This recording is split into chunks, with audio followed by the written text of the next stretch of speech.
Skirat, 10 juillet 1971, l'anniversaire du roi. Dans le faste du palais d'été, des centaines d'invités, des notables du monde entier. 14 heures, sur l'ordre du colonel Ababou, l'un des chefs rebelles, les cadets de l'armée ouvrent le feu. Tirs de mortier, rafales de fusils mitrailleurs. Les militaires ont été drogués, ils tirent sur tout ce qui bouge.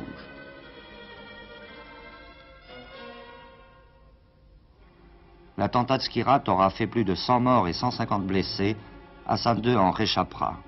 10 conjurés sont immédiatement passés par les armes. Pour les autres, 1080 accusés, un procès fleuve.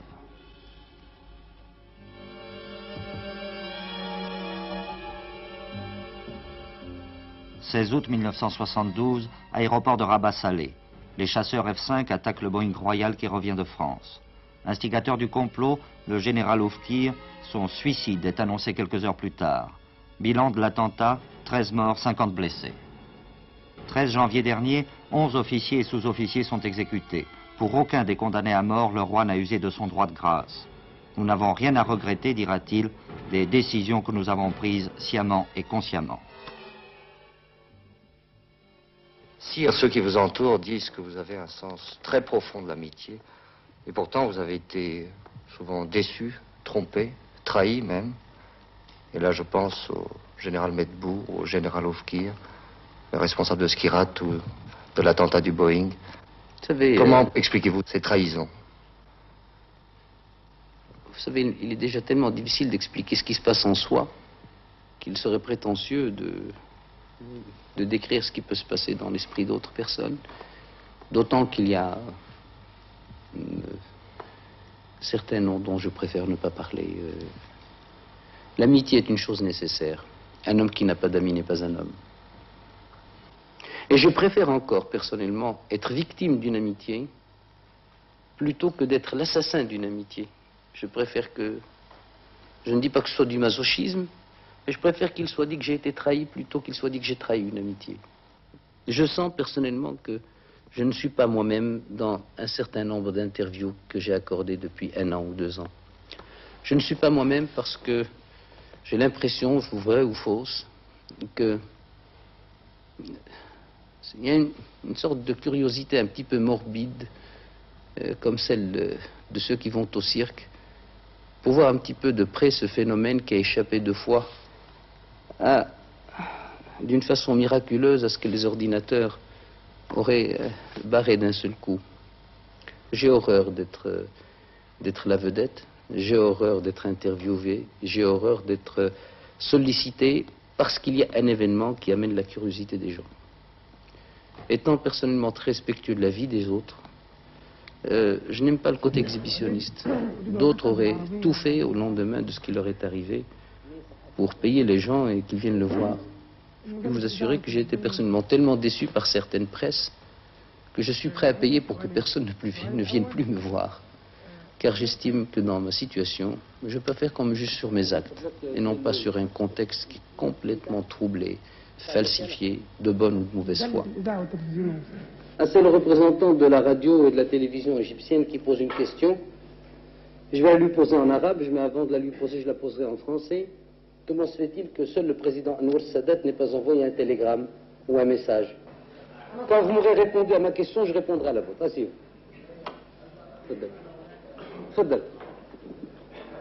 Pensez-vous que le général Oufkir est trempé dans le complot de Skirat? Et dans la négative, comment expliquez-vous son changement? Mais d'une façon générale, je peux vous dire une chose, c'est que tout le monde, toute la presse française s'est posé la question. Comment est mort Oufkir? Pourquoi est mort Oufkir? Qui a tué Oufkir? Mais aucun d'eux ne s'est posé la question, comment allait mourir Hassan II? Et les 43 personnes qui étaient avec lui.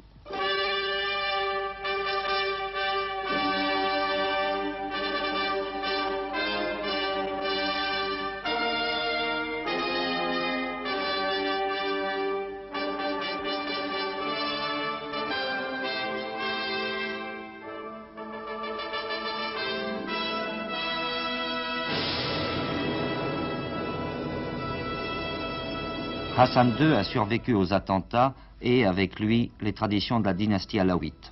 Pour annihiler les complots, pour remettre au pas certains privilégiés, le roi prend en main le haut commandement de l'armée, limoge des fonctionnaires, change de gouvernement, annonce des élections libres.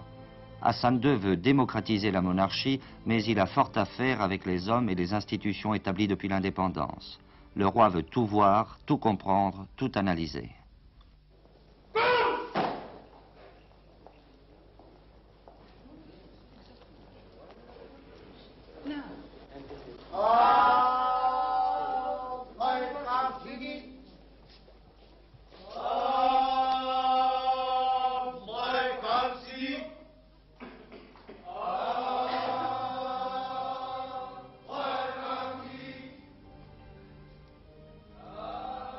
Hassan II n'a plus confiance qu'en lui-même.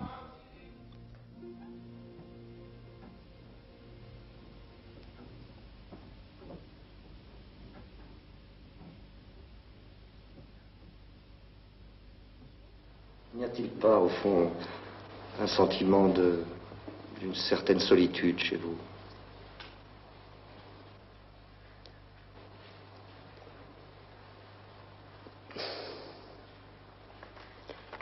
Oui, dans un sens. Dans un sens que on ne peut pas tout vulgariser. Certes, la démocratie veut dire et signifie qu'il faut mettre le maximum de monde dans le cou et dans le bain. Il faut le faire. Et il est certain que plus on peut associer de personnes à la conception de la chose, mieux cela vaut, parce que personne ne peut prétendre avoir la science infuse. Mais également, il faudrait les associer au maximum dans l'exécution, et pour qu'ils exécutent intelligemment, il faut qu'ils aient compris le maximum. Or, les uns comprennent, d'autres ne veulent pas comprendre, et d'autres, enfin, ne peuvent pas comprendre. Quel est le personnage du roi Hassan II? Il est certain que ce personnage change beaucoup, tant vu par soi-même, selon les états d'âme et les moments, que vu par les autres. Et même en pleine subjectivité, le sujet ne peut pas être analysé de la même façon ni sous tous les angles. Par exemple, quand je me juge et que je juge mes actes, ça dépend du moment, du cadre, de l'heure de la journée, du travail accompli, des problèmes en suspens, de la façon dont certains ont été résolus. Il est certain que le jugement n'est pas toujours le même. Et je pense que tout jugement porté sur ma personne maintenant, dans l'état actuel des choses, dans cette bouilloire qu'est l'humanité, dont on ne sait s'il faut aborder ces problèmes démographiques, ou ces problèmes de nutrition, ou ces problèmes d'équilibre social, ou ces problèmes de paix familiale. Il est certain qu'on voit mal le cheminement que peut faire un petit navire sur cette bouilloire. Mais l'humanité ne peut pas permettre, dans cette deuxième moitié du XXe siècle, de porter un jugement quasiment définitif sur un responsable à l'échelon étatique.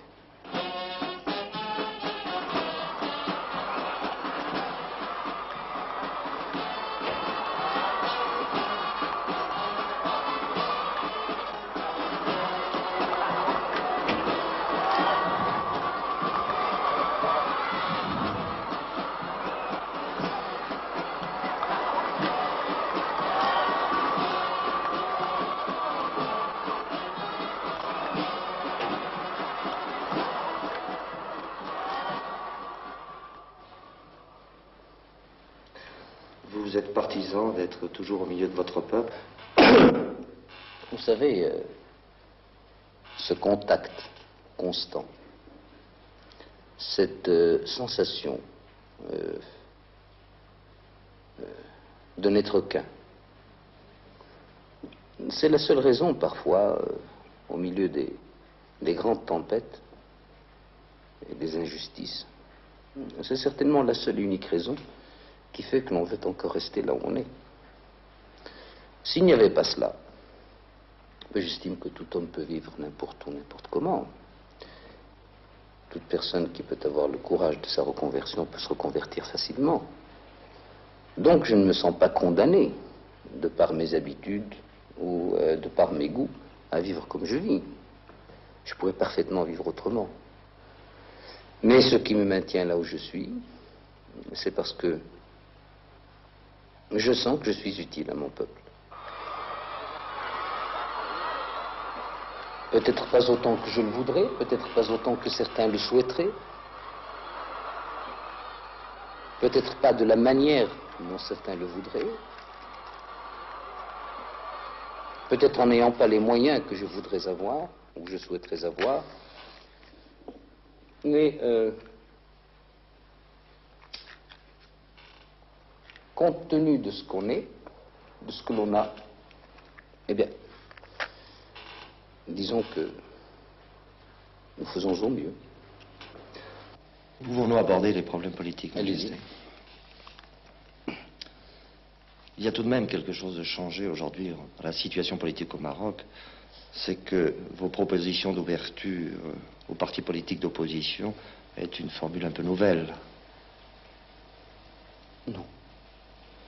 J'ai toujours eu des ouvertures à leur égard. Et j'ai toujours proposé qu'ils participent. Seulement, il est certain que il y a des conditions de fond et de forme qui ne peuvent pas être acceptables. On ne peut donner tout pouvoir à une fraction de l'opinion publique ou à un parti politique ou à un groupe de partis politiques en dehors de tout garde-fou qui serait le Parlement, donc de représentation populaire, et en dehors de tout critère concernant leur représentativité. Eux-mêmes le comprennent du reste. Certes, il est certain qu'ils se rendent compte que les problèmes sont complexes, qu'il est plus facile de rester dans l'opposition que d'être en première ligne. La porte reste large ouverte pour vous. Toujours. Toujours. C'est du reste la raison même de ce trône et de cette institution qu'est la monarchie, à savoir qu'il n'y a pas d'exclusive. Et il ne saurait y avoir d'exclusive. La porte reste ouverte et le dialogue doit rester constant. Mais il n'y a pas que la politique intérieure. Hassan II doit faire face aux problèmes islamiques, à l'évolution du monde arabe et, comme ici, aux problèmes africains. Au dernier congrès de l'OUA, dont il est le président, un grand absent. J'aurais personnellement souhaité, en tant qu'homme, en tant qu'arabe, en tant qu'Africain, j'aurais sincèrement souhaité que son Excellence, le président de la République de Libye, soit présent parmi nous. Chaque soir, les ondes de la radio libyenne inondent le Maroc de slogans hostiles au régime. Depuis Skirat, le colonel Kadhafi a engagé une lutte d'influence. Il est certain que dans le contexte du Maghreb arabe, la Libye est une partie importante. Et dans la mesure où les malentendus peuvent être levés, ils le seront.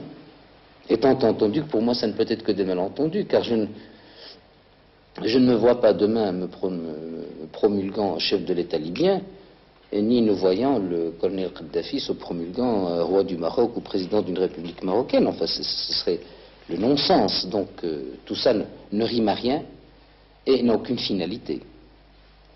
Disons qu'il fait le jeu de pas mal de puissances tierces ou occultes, justement, qui provoquent ce bouillonnement dont je vous parlais tout à l'heure, ce bouillonnement de l'histoire du XXe siècle, dont on ne saura le cheminement que dans 100 ans ou 75 ans.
Pour la grande majorité des Marocains, le souverain est avant tout le représentant du prophète, l'imam des croyants. Il est le chef religieux d'un pays dont les institutions découlent du Coran.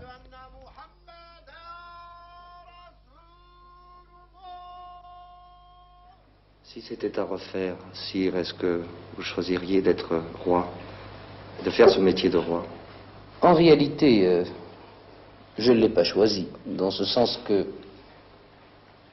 je savais que mon père m'y prédestinait, que toute la formation qu'il m'a donnée ne tendait qu'à cela. Et je peux dire que j'ai eu la chance de travailler avec un patron extraordinaire. Seulement dans mon esprit, très franchement, alors je ne me voyais pas du tout roi, parce que nous en parlions souvent. Je disais, sire, vous êtes encore jeune, nous avions 20 ans de différence. Il me disait, mais pourquoi, monsieur Enfin, sire, vous ne voyez pas, vous êtes encore dans la force de l'âge, vous pourrez régner jusqu'à l'âge de 65 ans, 70 ans. Vous ne me voyez pas intronisé à l'âge de 50 ans avec des cheveux complètement blanchis et une main qui peut-être se mettra à trembler sur le pommeau de la selle. Il y a comme une petite coquetterie, je disais. Et alors je lui disais, bon, peut-être que j'ai un fils et que vous l'éleviez comme moi. Mais vu la conjoncture, vraiment, il a fallu cet accident. Jusqu'à 10h30, je le voyais en bonne santé. À 3h, il rendait le dernier soupir. Ça n'était ni une longue maladie, ni une agonie. إن شجرة الزقوم طعام الأثيم كمهل الصغر في البطون كغلي الحميم خذوه فاعسلوه إلى سواء الجحيم ثم صبوا خاصه من عذاب الحميم ذق إنك أنت العزيز الكريم إن هذا ما كنتم به تمترون إن المتقين في مقام أمين في جنات وعيون يلبسون من سندس. C'est l'homme qui m'a le plus marqué, indéniablement. Et puis il avait un sens de la bonté, de l'indulgence. Pas pour tout le monde.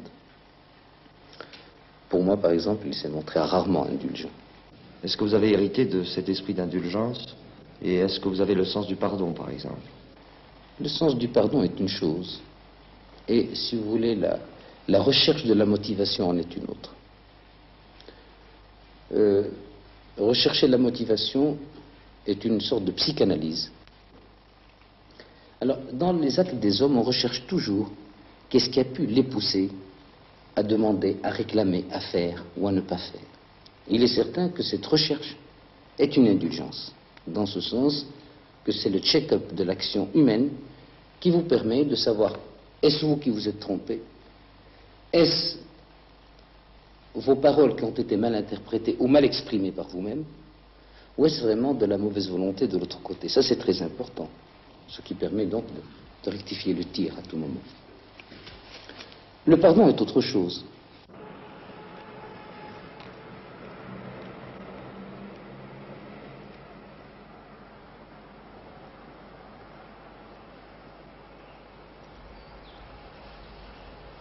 C'est encore dans l'enceinte du palais que le roi s'accorde quelques loisirs. Mais il aime à dire qu'à aucun moment de la journée, il n'oublie les affaires du royaume. Dans cette allée du palais de Rabat, Hassan II traite des choses de l'État avec son frère, le prince Moulay Abdallah, ses ministres, ses conseillers ou les théologiens de l'islam.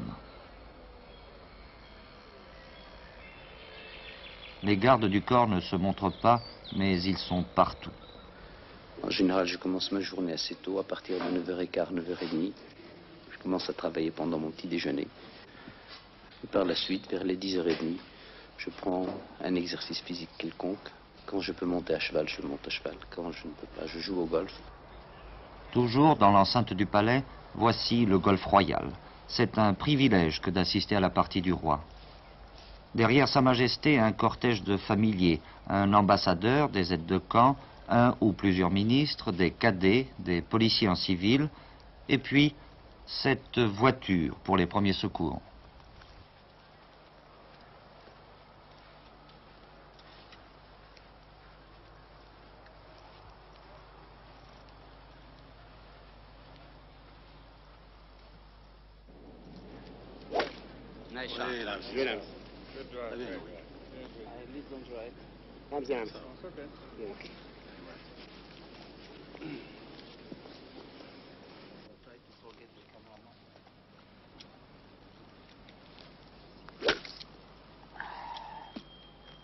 jamais dans le point de mire, vous gênez beaucoup de joueurs. Vous pouvez vous mettre en face. Oui, voilà. 5 عمد 5 عمد 5 Ah oui, one up. And he wants to play middle play, match play. Pendant ce laps de temps, du reste, les choses continuent à se traiter, soit par téléphone, soit par ordre à donner et à recevoir. Je déjeune en général entre 1h30 et 2h. La plupart du temps avec quelques ministres. Après un repos, bien, je reprends mon travail entre 17h et 17h30. Ce travail n'est pas toujours le même. Il peut aller, comme vous avez pu le constater, depuis la présidence d'un conseil des ministres à une commission interministérielle, à la remise de fonctions de haut grade dans l'administration civile ou militaire. Il se peut aussi que je reçoive des gouverneurs ou d'autres fonctionnaires. Et puis, à partir de 7h30, je rentre chez moi, toujours avec énormément de courriers à signer, des avis à donner, des orientations, des directives. Et ça ne s'arrête pas.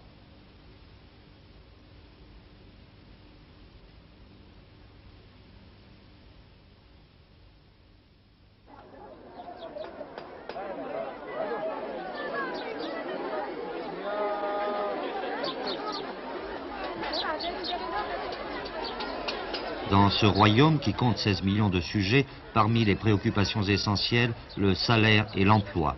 Le chômage atteint ici une majorité de jeunes et le salaire minimum dans l'industrie est fixé à 190 francs par mois.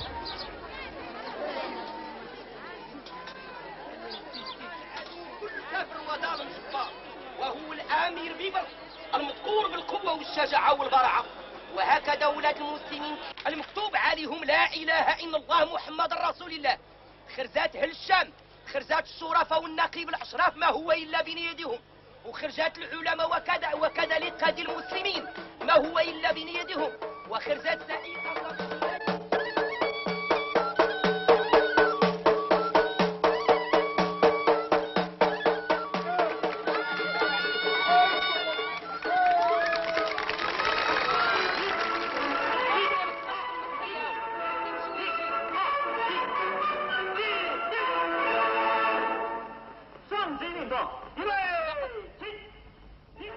C'est la voix de Mao Tse-tung et la musique chinoise des grandes parades de Pékin.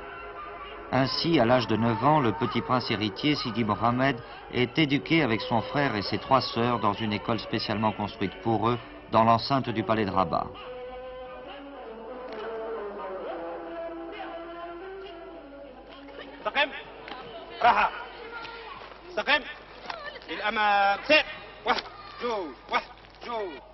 وهذه قرأة في إثرها ظهرت وتلك ناؤورة في جنبها شجرة.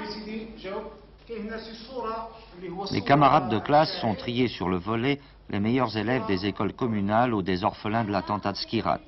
Qui sont leurs parents? Aziz Ben Yassine, Boulanger Ben Yassine. Zouir Ibrahimi, tailleur de Sa Majesté. Mohamed, colonel Mbarak. Fadel Ben Yaïch, docteur Ben Yaïch. Sidi Mohamed, Hassan. Vous n'avez pas dit la profession de votre père. Roi.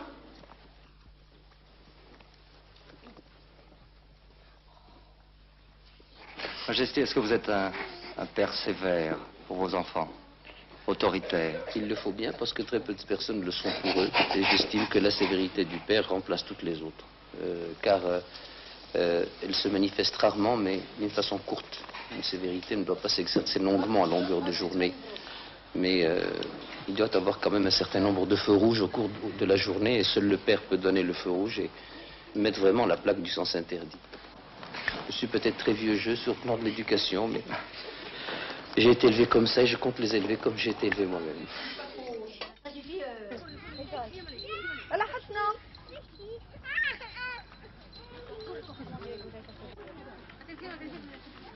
Allez, va avec madame Oui.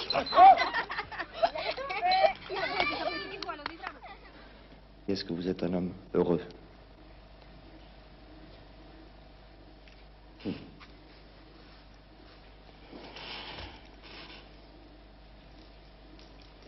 Je suis heureux dans ce sens que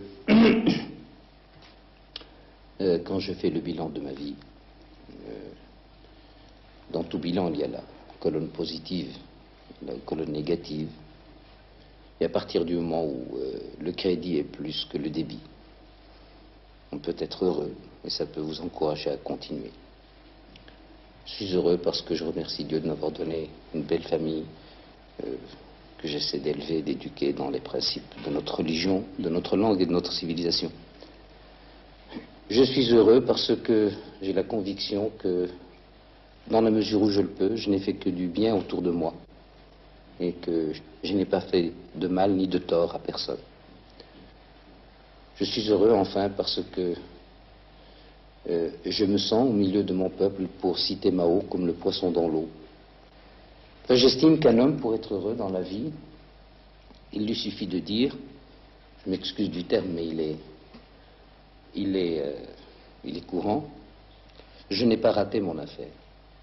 À partir du moment où on n'a pas raté son affaire, mais qu'au contraire, il s'avère qu'on est loin de l'avoir raté, comme on dit, mais de l'avoir réussi, relativement et humainement, mais il y a toute raison d'être heureux.